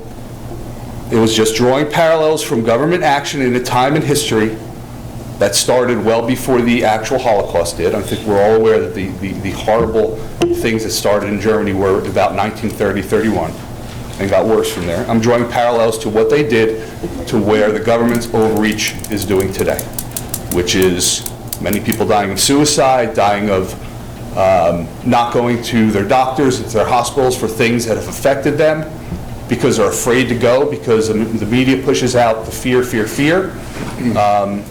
You know, starting to take away privilege from certain people for certain reasons, whether it be medical conditions regarding masks, personal opinion regarding masks, medical conditions and religious conditions when it comes to vaccination. These are all things, whether you believe it or not, are discrimination, and they're all things, believe it or not, that started in the beginning in 1930 to 31. People don't want to see that. That was the point of my post. Again, if anyone would like to talk to me regarding this or anything else, I am available. I'm approachable. I'm happy to speak and learn and talk to people. And no, I don't smirk at you when you talk to me. When I'm blindsided by something, by people I was not even told was going to happen, yes, maybe my facial expressions were not exactly what you would like. However, I was open and listened to every single person, and I was happy that they all spoke because I want to learn. And I think that if you came and spoke to me, including everyone up there, some of you who have, I think you'd learn a little more and understand why there was no reason for you to be involved. Thank you for your time. Thank you. Any other member of the public who would like to address the Township Committee at this time, please do so by coming to the podium, stating your name and your address. Good evening. I'm Barbara Ames. I live at 6 Cove Lane Road, and I served on that board many years ago, as some of you know. Some of you in the audience here tonight. I just, of the folks who are up, of you folks up there, were some of you at that meeting that night? No. None of you were at that meeting, okay. Did any of you have conversations with Mark before you posted the township statements? Okay. I kind of think that they were... Barbara, we're not going to have an interactive discussion. So Okay, you can make I'm your done with the questions. statements, Okay, I'm but done with the questions. Okay. I think they were kind of unfortunate. The comments that were made on the Facebook page, one of them was, of course, was a picture of Anne Frank with a question above it, or a statement rather, that the people who hid her were violating the law. I don't think that there's anybody who would probably argue with that, and the people who eventually executed her were complying with the law. I think those are true statements. I don't take any offense at them. I think that they were supportive of folks who suffered during the Holocaust. The statement that the board president read that night, I kind of take a little offense at. I'm reading from part of her statement, which was lengthy and angry and very indicting. This board condemns any postings and statements which have any resemblance to insulting or demeaning any individual or group or implies any bigotry or disdain for the laws of this state. We seek inclusiveness, tolerance, and compliance. She's criticizing demeaning when I think that's exactly what she did to a duly elected board member who had a difference of opinion. And I look at those folks over there on this, as I walk in here, that very famous picture of the Battle of Trenton, of course, what we consider our founding fathers and patriots. I don't think they were complying in that picture. They were rebelling against King George, who had issued insufferable taxes and mandates on them for a very long time. And I would argue that that's not dissimilar to what we are seeing in our society today with folks who are unvaccinated, who choose that for a religious or whatever personal reasons. And as we all know, we're seeing that, you know, you're treated differently in the school district because unvaccinated children have to quarantine at home for a week if they're exposed, and vaccinated children come right back to school. those who are unvaccinated can't travel necessarily, they can't fly, they have to have a passport to get into the state capitol, the People's House down in Trenton, to go to a restaurant or a theater, to go to church perhaps, or to get an education. To me, that's very egregious offenses against the people and our rights, and we're seeing reactions in Canada, right? Trekkers, tens of thousands of trekkers, and then they've started from California, I guess, yesterday. So the compliance word from the president, to me, was very concerning. I don't think I'm here to necessarily comply. Romans, the Bible says we should follow government, we should comply with governments, right? That's very famous. That's what Romans is known for, Romans, I think it's 6. But I don't think we have a right, we don't have a command to do that when the mandate which is pushed on the people is immoral, when it's against what God would want. And I don't think God is happy with a lot of the things that are going on in this country right now, as far as compliance or non-compliance, and the morality of many of the things that are going on in this country. So just in concluding, I think that we all need to be tolerant, but the folks who were critical of a duly elected board member who had an opinion that differed from theirs was the one who was the intolerant one, in my humble opinion. And I would just pass on to you these postcards that are published by people who are very concerned about what's happening to children. And I tried to give these to teachers. It's interesting. None of the teachers wanted one. Barbara, please bring them up. I'll just leave them right up here, and you could all have them. Thank you. Lots of stuff that's going on with vaccines, injuries and deaths, children and adults. Thank you so much. Any other member of the public who would like to address the Township Committee at this time, please do so by coming to the podium, stating your name and address. Please. Do I have to be from the Township? Yes. We're going to prioritize from the Township first, and then after Township people speak, we'll open it up to any member of the public who's here this evening. Okay? Because we want to give them priority. Okay? Thank you. Okay, so if there's any resident of Hanover Township who would like to speak on any subject matter at this time, please do so by coming to the podium, stating your name and address.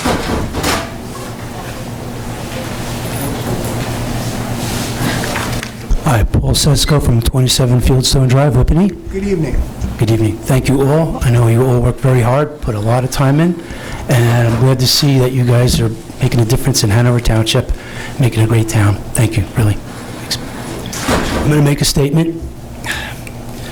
Tonight I want to talk about Anne Frank and why it's important that we never forget. It's important for our children to learn the history of Anne Frank from school history books and from Holocaust family survivors. So we know that not only did the Holocaust happen, but there was and still is a dark side of humanity that was and unfortunately still exists today, and that there are actually Holocaust deniers. And they are guilty of trying to erase this horrific atrocity. We know of many genocides that happened to other groups too, that include the Native American Indians, Armenians, Rwandans, just to name a few. And one right in front of our eyes now in China with the Uyghurs. So it's important to relate to the tragic events of the past as a reminder of how wrong it is, so we can continue to grow and one day have a civil society. Today we have a tyrant for a governor who bypasses our legislature and makes up his own rules and ignores we the people who he is supposed to serve. He makes the rules that are an overreach of government and ignores our unalienable God-given rights afforded us in the U.S. and New Jersey constitutions that parents have. It's important for parents to ultimately decide what goes into our children's body, and likewise the doctor-patient rights needs to be respected, especially now since we know that children's suicide, depression, anxiety, and health problems are up now. And now our schools will have to start hiring professional services to help these children that are scarred and filled with fear from the doom and gloom that they have been subjected to, and learning suffering from mask wearing and remote learning for the past 2 years. I personally know families where they had to take their child out of school and miss work to homeschool their children so they didn't commit suicide. So the cure can't be worse than the disease, especially since when the recovery rate for children is like 99.995%. And one of the reasons for this is the fact that children have less ACE2 receptors, which is where the virus can get into the body cells because the child's body is not fully developed compared to a mature adult. So just as beauty is in the eye of the beholder, our First Amendment rights in the Constitution guarantees Americans freedom of press, freedom of religion, freedom to assemble, freedom to redress grievances, and freedom of speech. And thank God I'm an American. I want to read a scripture from the Bible, Mark 2:17. It's not the healthy who need a physician, but the sick. And I have not come for the righteous, but the sinners. Now, there's a trucker strike in Canada, and one is just starting up in the United States, and both are for medical freedom, for the overreach of government and the discrimination against unvaccinated and unequal protection in regards to discrimination against unvaccinated students that have to quarantine while the vaccinated don't have to in regards to contact tracing, when we now know that the vaccinated can spread the virus the same as the unvaccinated. The parents of this minority group of unvaccinated children want this to stop. And again, we are exercising our freedom of press to use a perfectly harmless meme, and I do find egregious and un-American for big tech to censor a sitting president. And so many others will get multiple messages of reminders of the past, and that there are some bad laws on the books without being censored. Executive orders and mandates are not laws because only the legislature can pass a law. And even a law that's passed by legislature that abridges the U.S. Constitution is not a law. It's right in the Constitution. The Constitution is supreme. So let us stand up together for free speech, free press, because it's the American way. Thank you very much. Thank you, Paul.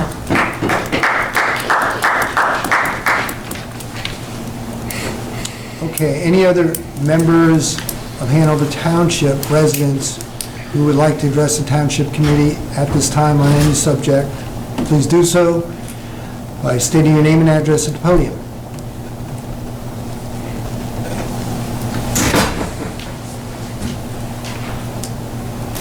Tracy Brown, 4 Apple Tree Lane.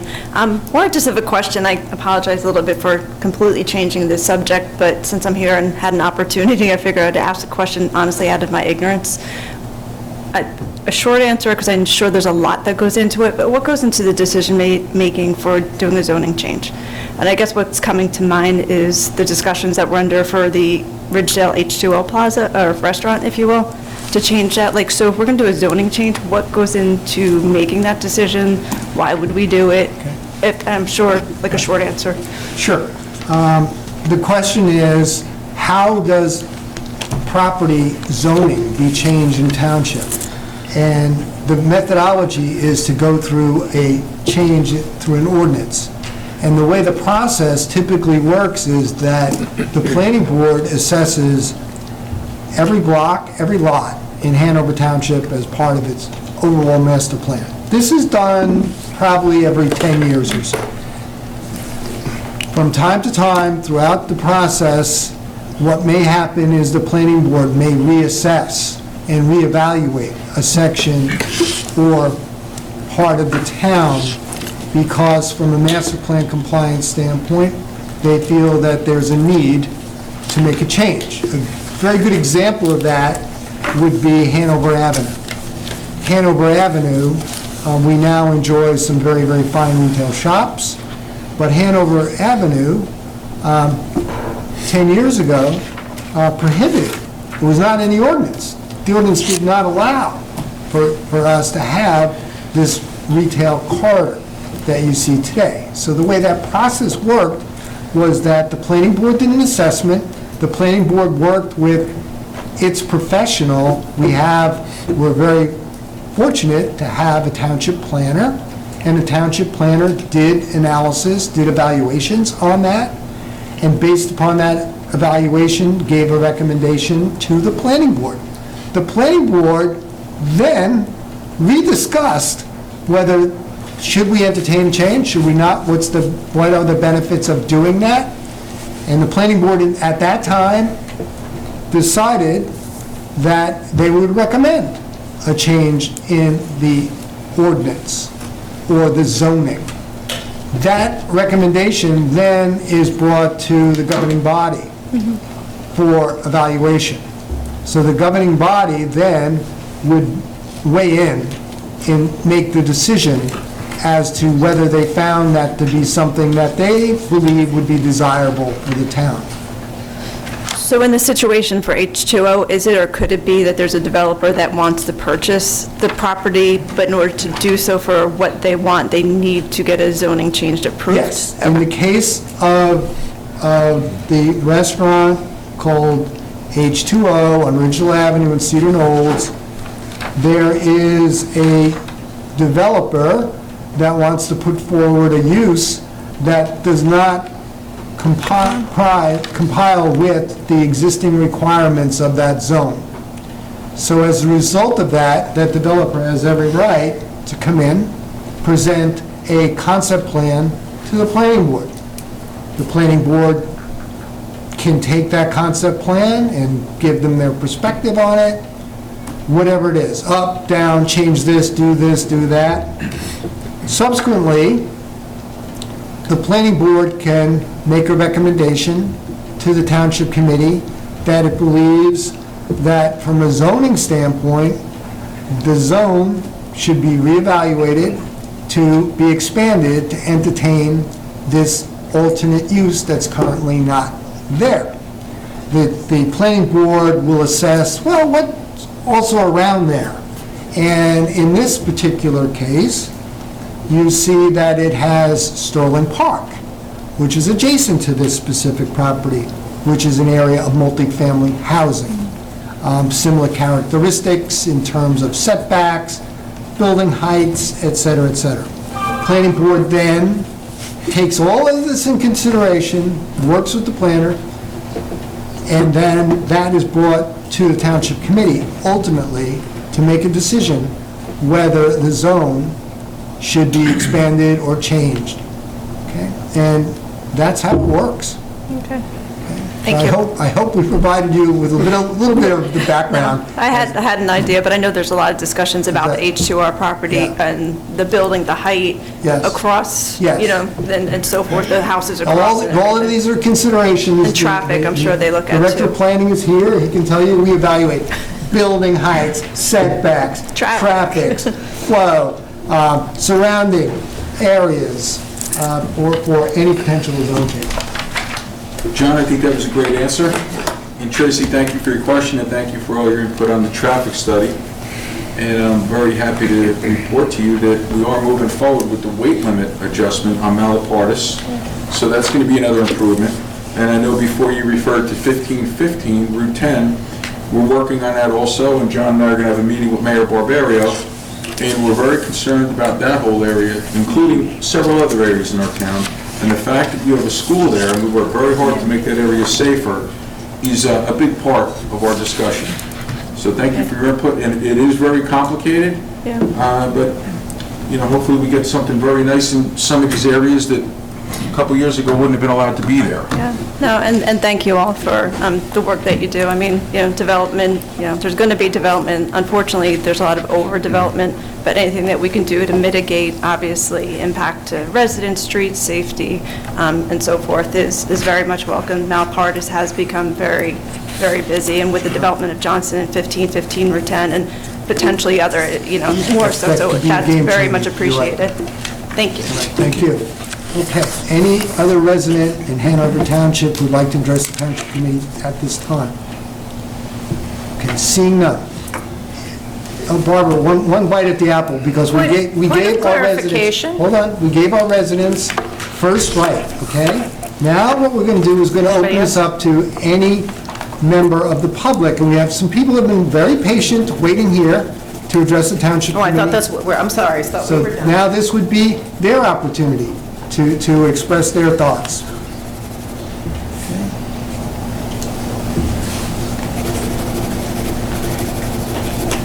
And remember, state your name, your address, and you'll have 4 minutes to address the Township Committee. Can you hear me? Yes. Hi, I'm Shulamit Lazarus, and I'm from Bloomfield. Is that good enough? Good evening. Okay. All right. So I happened to be at the Board of Education meeting that was discussed before, and as far as jeering was concerned, I just want to clarify some things. I gave complete courtesy and silence to everybody who was talking from the teachers or whoever they were on that side. However, that when I came to talk, I didn't get their courtesy. And so somebody in the back was trying to quiet them down. He got emotional about it. There was no jeering. In fact, my understanding is that somebody up on the stage wanted to try and get me to sit down and not speak. But that's not going to happen because I have the right to speak like anybody else. I am a child of a Holocaust survivor, and so I speak from a different kind of history than many people understand.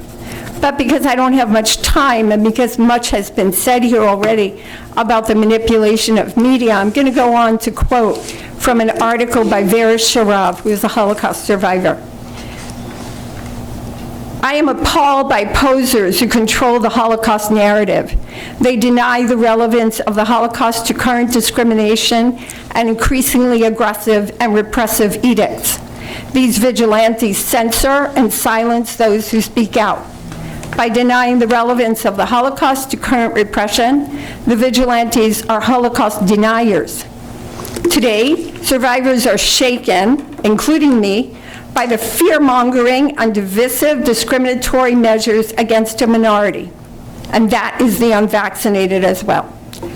Horrifying scenes include police in black uniforms brutally attacking demonstrators in European cities, in Australia, and yes, in Israel.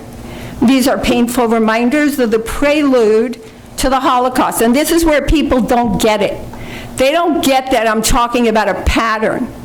It doesn't matter if it's Mr. Marisano or whoever it is. The thing is that we're trying to show a pattern. Excuse me, 1 second. Please do not reference any... Oh, I'm so sorry. Thank you. So sorry. Respectful.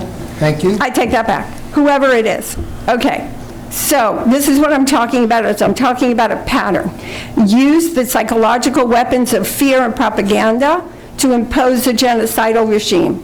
This is happening in our media today. Demonize Jews as the spreaders of disease and the cause of their misery. This is happening to the unvaccinated today.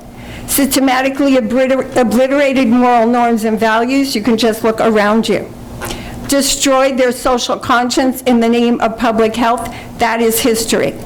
Today's predators are also using fear and propaganda to maintain a state of anxiety and helplessness. Just listen to the news.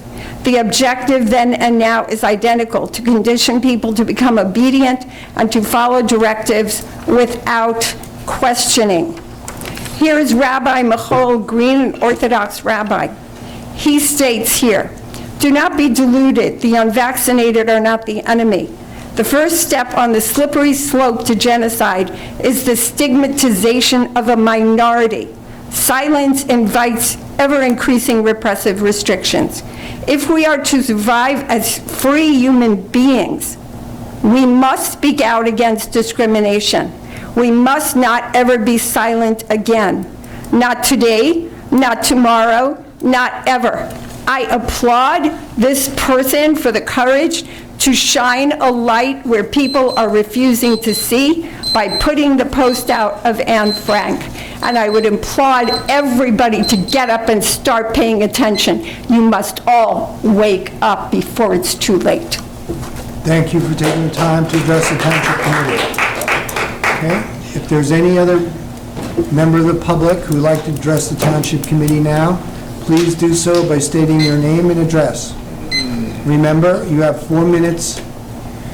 I don't think I'll use the whole 4 minutes. Hi, my name is Lori Lazarus from Bloomfield, and I just wanted to say that the only thing that this board member, I believe, was even guilty of was just connecting dots, which most people are too blind to see. They don't understand. And I would urge you all, when you have some spare time, don't go onto Google, but go onto DuckDuckGo or some other search engine that doesn't censor, and look up Vera Sharav, S-H-A-R-A-V, who my wife just spoke about. and she is indeed a Holocaust survivor and knows what happened. And she's trying to warn the world. There are videos of her online, and you must check her out.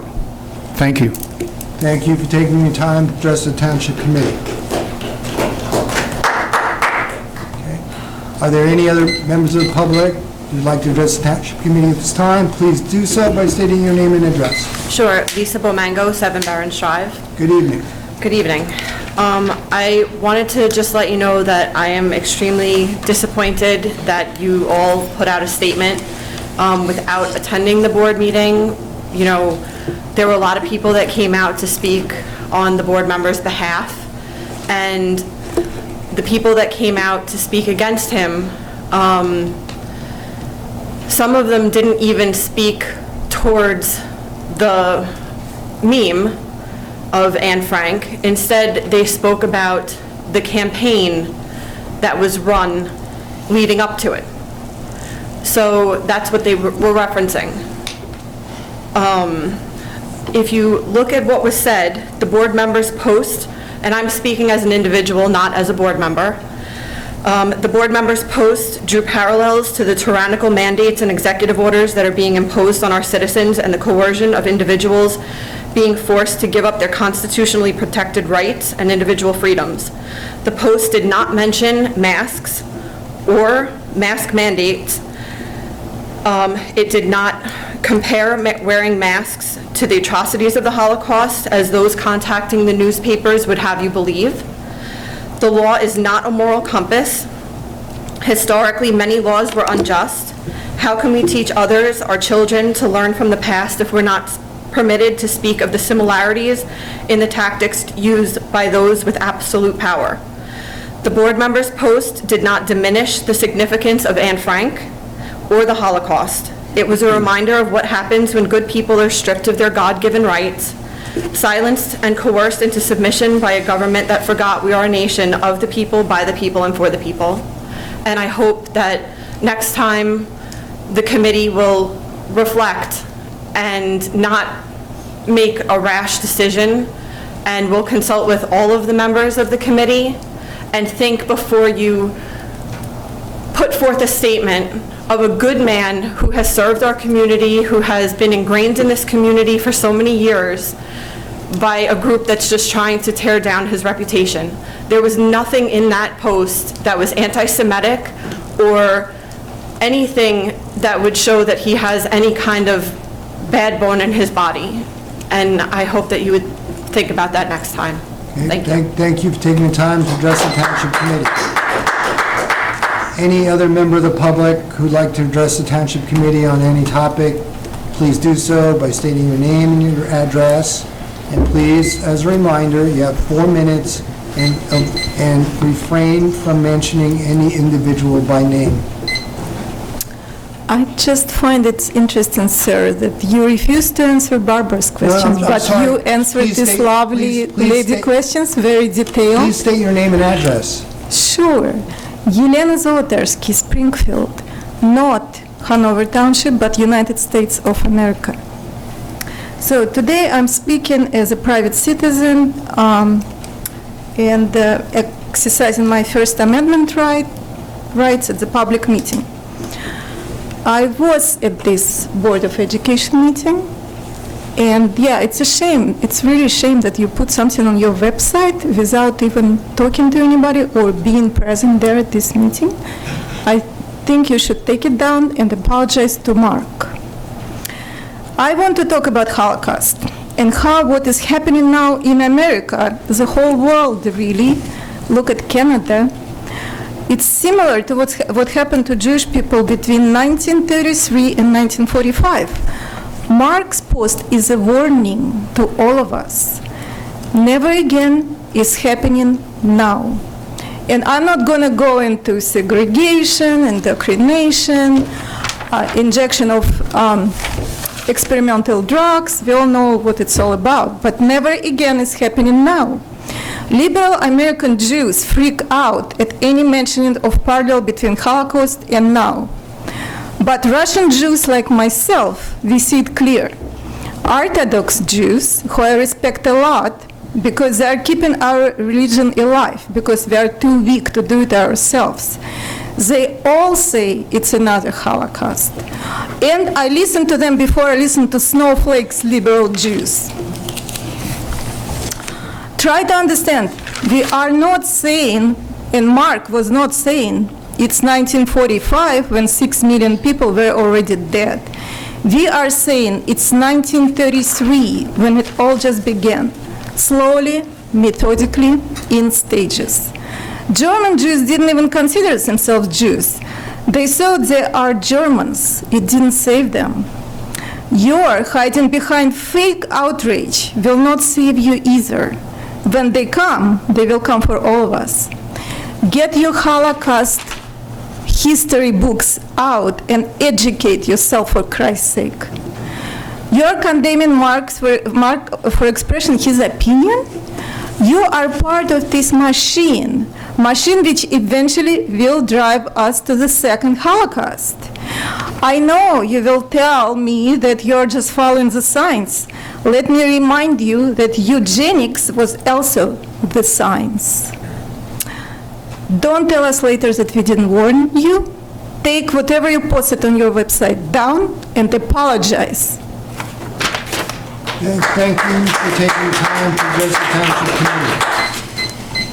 Okay, are there any remaining members of the public who have not had a chance to address the Township Committee at this time? If there is, please do so by stating your name and address at the podium.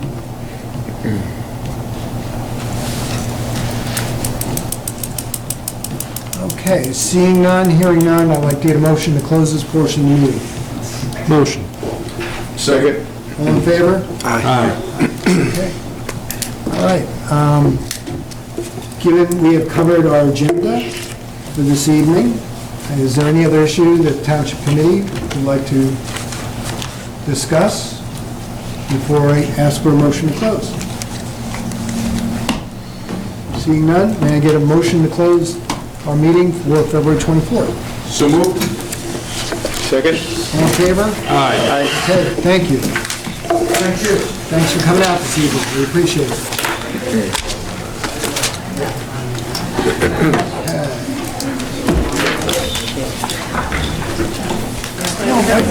Yeah, now, yeah. Can't.